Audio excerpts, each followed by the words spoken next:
আপনারা এটা ধৈর্য সহকারে দেখুন, অবশ্যই শিখতে পারবেন। 100% গ্যারান্টি দিয়ে বলছি, টেনে দেখবেন না, একদম নিখুঁতভাবে দেখুন।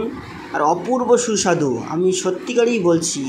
আপনারা এটা শিখুন, দেখবেন খুব সুস্বাদু। শুধু দেখলেই হবে না, অবশ্যই শিখবেন। তো সয়াবিনটা আগে ভিজিয়ে রাখবেন, আর সয়াবিন বীজগুলো আগের দিন ভিজিয়ে রাখবেন, এবং ডাল, ছোলার ডাল আগের দিন ভিজিয়ে রাখবেন।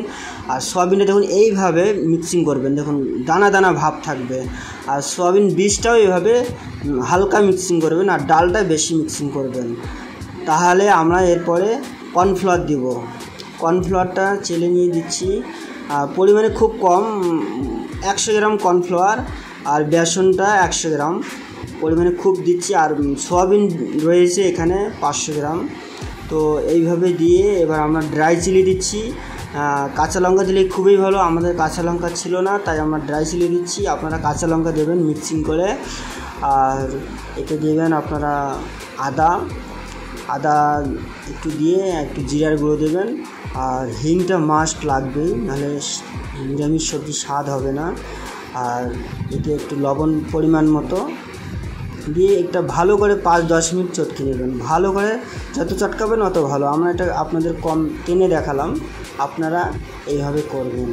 আর এটাকে আপনারা একটা পাইপ নিয়ে ঠিক এভাবে ভালো করে লাগাবেন, খুব সুন্দর করে লাগাবেন, যেন কোথাও না ভেঙে যায় সেইভাবে লাগাবেন। আর একদিকে মোটা একদিকে চিকন করবেন।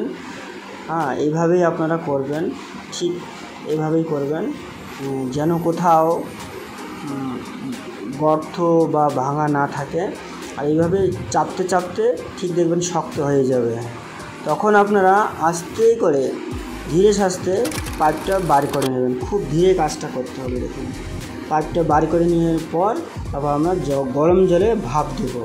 তো আপনারা অবশ্যই চ্যানেলটির পাশে থাকবেন, সাবস্ক্রাইব করবেন এবং সবাইকে শেয়ার করে দেবেন, সবাইকে জানিয়ে দেবেন। তো অপূর্ব নিরামিষ প্রসাদ হয় ইসকনে তৈরি। দেখুন একদিকে মোটা আর একদিকে চিকন, ঠিক পেটির মতো না, মানে দেখতে একটা অন্যরকম। তো আপনারা ঠিক এভাবেই করবেন। আর এই দেখুন আমরা এটা একটা কাপড় বেঁধে নিয়েছি, ছানার দোকানে গিয়ে বলবেন ছানার ঝাড়ানোর কাপড় দিয়ে দেবে। গরম জলে ভাপ দিয়ে এইভাবে ঢেকে দেবেন। আপনারা ঢেকে দিলে তাহলে ভাপটা বাইর হবে না, খুব সুন্দর হবে। তারপরে আপনারা 5 থেকে 10 মিনিট করবেন, দেখবেন হয়ে গেছে। আঙুল দিয়ে দেখবেন, চেপে দেখবেন শক্ত হয়ে গিয়েছে, তখন আপনারা এটাকে নামিয়ে দেবেন।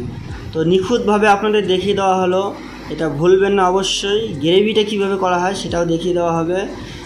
এতে এমন নয় আমি কৃপণতা করেছি যে আপনাদের শেখাবো না, এটা নয়। আপনারা দেখছেন যখন, আপনারা ভালো করে শিখে নিন এটাকে।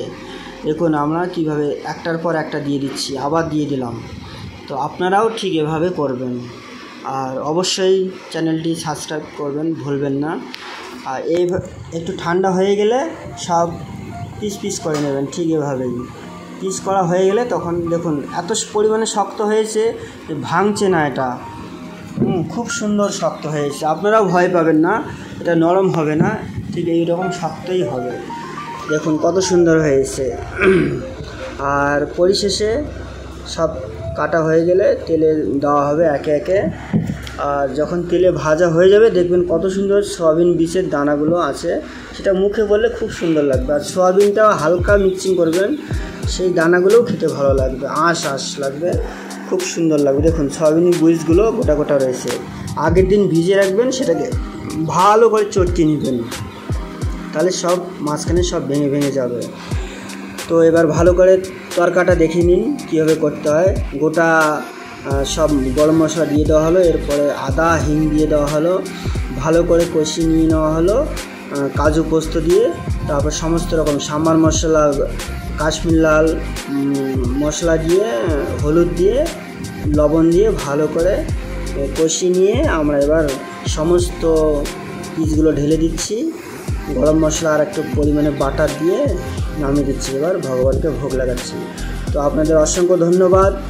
আর আপনারা এইভাবেই দেখবেন, এইভাবেই। আর যদি কোথাও আপনারা না বুঝতে পারেন কমেন্ট করবেন, বা আপনারা ফোন নাম্বার দেওয়া থাকলে ফোন করবেন। থ্যাংক ইউ আপনাদের।